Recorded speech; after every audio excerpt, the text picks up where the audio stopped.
Hello, 8th grade. We're going to continue with radioactivity. So yesterday we kind of ended off with beta decay, electron beta decay, but we didn't complete it, so we're going to complete it today. Just to recap, basically what happens is that we have a nucleus that has too many neutrons, and what it wants to do is reduce the number of neutrons, and basically what it does, it will break apart that neutron, which is made up of a proton and an electron. And then what ends up happening is that it sends out that electron because it doesn't want the electron in the nucleus, right? Electrons don't stay in the nucleus. They go out into the electron shell.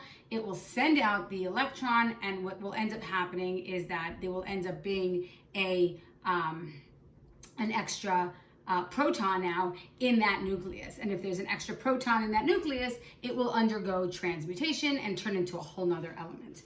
So, and this is called beta electron. There's also beta positron, and we're going to get to that in just a couple of minutes. So to get into beta electrons, so let's just give a quick example of something that would undergo that kind of decay. So if we look at our periodic table, let's see. All right, let's go to RB, which is element number 37, rubidium.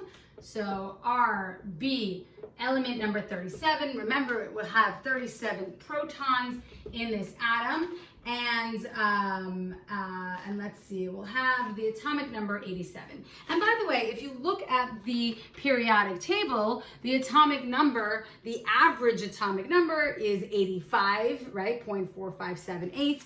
I'm telling you that this is 87. So to figure out how many neutrons are in this particular atom of rubidium, what I would do is, we know that the atomic mass, which is equal to 87, is equal to 37, which is the number of protons, plus n, which is the number of neutrons, right? So we don't know the neutrons. We want to figure that out, right? So one of you had asked me on the Zoom today, how would you figure out the number of neutrons? So I didn't exactly explain that yesterday. I thought, and this is why it's great to have these questions, because I just thought that it was just, I guess self-understood, but it's obviously not. So we can put it into a mathematical equation. We know that atomic mass is the sum of neutrons and protons, right? So here are our neutrons, which we're putting as n because we don't know, okay? So it's simple algebra.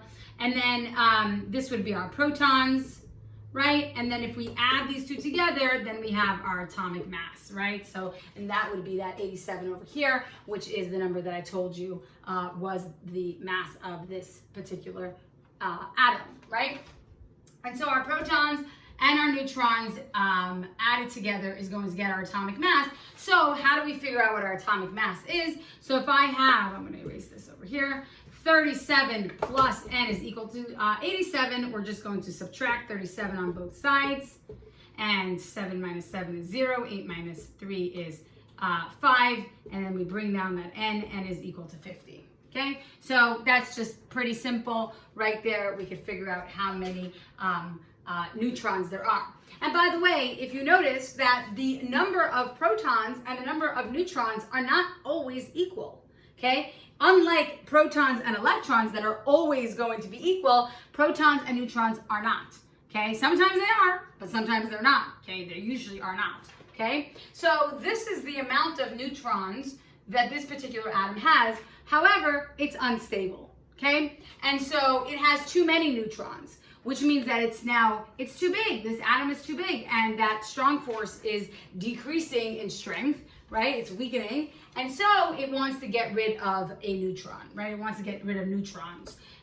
So in this particular case, what's going to happen is it's going to remove an electron. So how am I going to write what an electron is, right? How am I going to write that? So what happens is an electron is going to, I'm going to make the beta symbol. This is the beta symbol. doesn't have that extra thing. That's how actually when I write my name, that's how I write it. But anyway, the beta symbol is like a little tail underneath with a B. And we know that the beta has a charge. So just like we write over here the amount of protons, right? We're writing the number of protons. On the bottom here, we're going to write the number of the charge, right? Because that's going to be how many electrons, right? And how many electrons does a beta particle have? One beta particle will have one charge of 1. However, it is a negative because it is an electron. Electrons are negative. So this is actually considered a negative 1. Okay? Now, the atomic mass is 0. Okay? Electrons have no mass. Remember, we talked about that. Electrons have no mass, we don't really consider its mass, right? And so here we have a -1 as its charge. That's what we're saying is the particle that's leaving, right? But it has a 0 charge. So what does this thing turn into? So we know that it's going to gain a proton, okay? So we're going to end up with, right? So we're going to end up with this particle here, but we're also going to end up with another type of element, right? Because it's gaining a proton. And if it's gaining 1 proton, it's not going to be 37, it's going to be 38, okay? And so that's going to be 38. And we look at our periodic table, we take a look at what is the element next to rubidium, which would be 37. The element that has 1 more proton than rubidium is right next to it, and that's strontium, and that is going to be the atomic symbol. I couldn't think of the word atomic, SR, okay?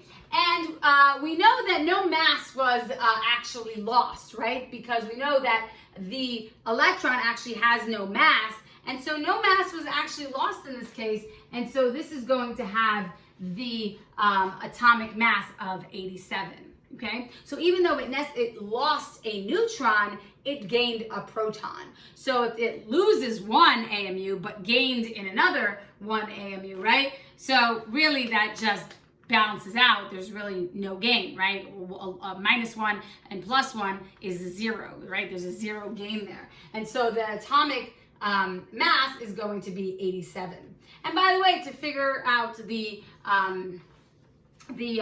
amount of neutrons in this atom, right, versus protons, we know that we could just do this little equation over here, which if you want to figure it out, so we have 38 plus n is equal to 87, and then you just do 38, minus 38, and you can just do simple math. I mean, we can go through the math if you want, right? We have 17 minus 8, and by the way, we're going to cross this out. I don't know how you do Common Core math, so this is the way I do subtraction, right? We're going to turn that into a 7, make that into a 17. A 17 minus 8 is going to be 9, and then 7 minus 3 is going to be 4, and that's going to be 49 neutrons, which if you look over here, had 50 neutrons, but it lost 1, which makes sense. So if it lost 1 neutron, this one would end up with 49, so it ends up actually making a lot of sense. All the numbers are kind of, everything kind of balances out.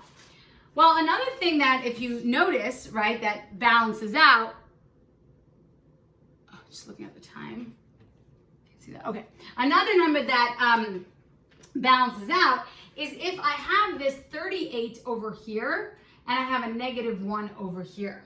So what would be 38 plus a -1? If you were to take a number line, right? If I had 38 plus a -1, which direction am I going, right? I know this plus is here, right? But we have a -1 over here. Okay, so if we have a negative, it's going to be 38 minus 1. And 38 minus 1 is actually 37. Okay, so these numbers are actually conserved in this equation. And here we have 87. 87 plus 0 is going to remain at 87. So there's conservation in those numbers as well.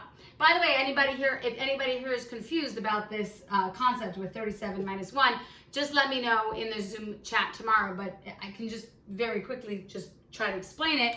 I'll explain it because I'm just trying to think like, if, what kind of questions would you ask me in class? If I had a number line, right, and here is 0, right, and here is -1, -2, -3, right, and this is 1, 2, 3, right? So in this case, if let's say I had, I don't know, 2, right, plus a -1, right? So where am I going? If I had 2 plus 1, I would go to 3, right? 2 plus 1 would go to 3. But if I had 2 plus a -1, I'm going in the opposite direction. I'm going in the negative direction, and so I would end up with 1, okay? So we are actually adding a negative to this, and if we're adding a negative, we're going in the opposite, right? We're going in the negative direction. If we're adding a positive, we're gonna go in the positive direction. So in this case, we're adding, but we're adding a negative, and so we're going in the opposite direction. So I hope that makes sense to you. But let me know tomorrow in our meeting if it doesn't, and I can absolutely explain it again. Okay, so that is the basic explanation into the electron beta decay. And in the electron beta decay, you're losing a neutron, gaining a proton, getting rid of an electron, okay? And we end up with transmutation as well. So in the second case of beta decay,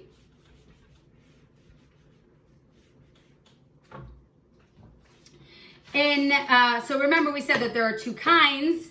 In the second kind, we have what's called,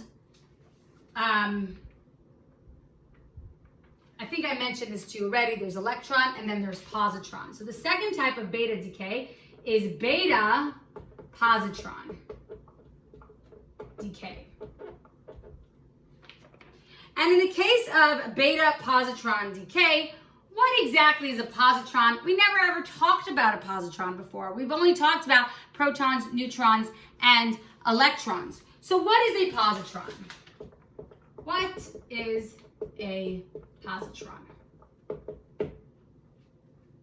So in the case where we have too many protons but not enough neutrons, what would end up happening is that's not a good ratio, right? If we have too many protons and not enough of a buffer between those protons to keep everybody kind of stable, what's going to end up happening is that this atom is not going to be stable and it's going to want to fall apart, right? And so basically what happens is, so I'm just going to write that down. So we have too many protons,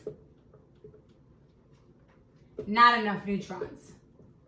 So that's the opposite of electron beta decay, where there are too many neutrons, not enough protons. So we want to create more protons. Here we have too many protons, not enough neutrons. We want to create a neutron, okay? So basically what happens is we know that a neutron is made up of both a proton and an electron fused together, right? So what happens in this case when there's too many protons? So what happens is a proton will fuse with a neutron, an electron, to create a neutron. So that's essentially what is happening. It's basically trying to produce a new neutron, and what's happening is that proton, instead of being a proton now, is now going to fuse with an electron. It's going to bring an electron in, fuse with an electron, and now it's going to create this neutron. But what happens when that fusion occurs is that when this happens, when this process happens, a subatomic particle called a positron will form. Hope you could see that in the orange. So I'll read it to you. So when this happens, when this process happens, a subatomic particle called a positron is going to form. So when the fusion of a proton and an electron come together, a positron forms in that fusion. But we don't want this positron in the nucleus. And what's going to happen is that the nucleus is going to want to send out this positron. But what exactly is a positron? That we're actually going to stop here for now, and tomorrow we're going to talk about what is a positron. When this fusion happens, what are the characteristics of a positron? It sounds kind of like a proton plus an electron, right? Positron, proton, electron, right? It has the kind of a fusion of both of those words, and that is kind of like going to give you a little clue into what exactly the characteristics of it is. So we'll leave off here. I will see you tomorrow, and good luck with the assignment.